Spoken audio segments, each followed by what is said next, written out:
now. They were doing there a few years ago. And when people talk to me about, my African experience, and I've worked in Africa now for about 5 years or so, they're talking about African experience, particularly the Kenyan experience. And I say to them that they tend to compare us to Europe or, Paris or Frankfurt. And I say you're comparing us to the wrong thing. You have to compare us to Japan and Korea. And the first thing is that in Japan, not many people actually access the internet via a laptop. Most people access it via a handheld device. We had mobile payments in Japan a few years ago, and we've seen in Kenya, we've leapfrog. We've leapfrog the whole European experience, and so now, for the first time, some people on a mobile phone. As the person they speak on the phone, it will be on a mobile phone. The first time they access the internet, it will be on a handheld device. And actually, there are tens of thousands of people who will never own a laptop and will probably not even ever access the internet on a PC. It will always be on a handheld device. And so, we learned a lot about behavior. I learned a lot about behavior from spending the time in Japan. From there, I went to South Africa. How many of you are South Africans here? Good. I can offend them as much. Oh, I forgot about the streaming thing.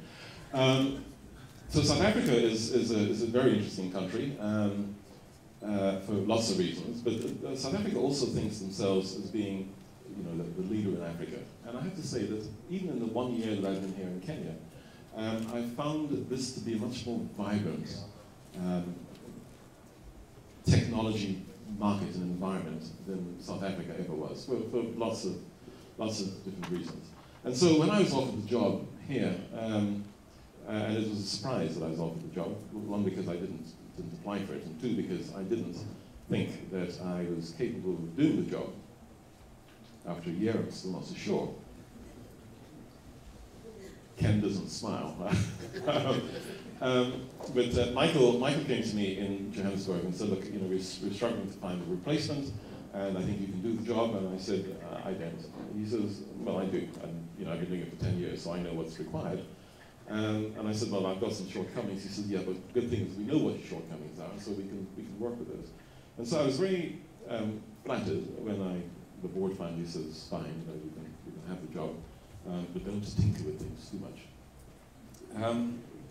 And having come here, there's not a lot to be tinkered with. However, there is a cultural issue to be tinkered with. And so we're not going to get into the whole Safaricom, my perception on perspective on Safaricom.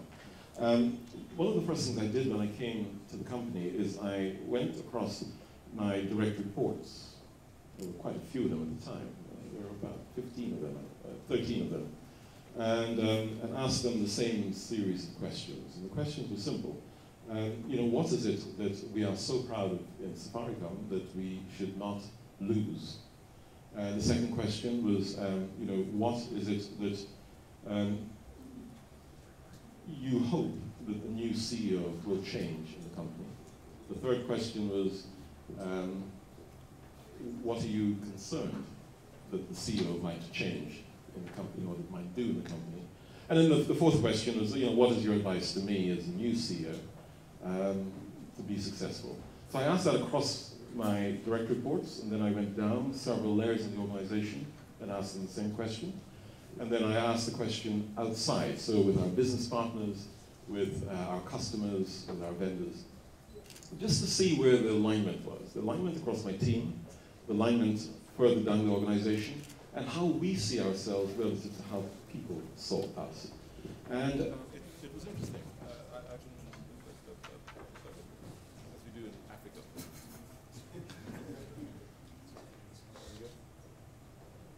Can you hear me back there?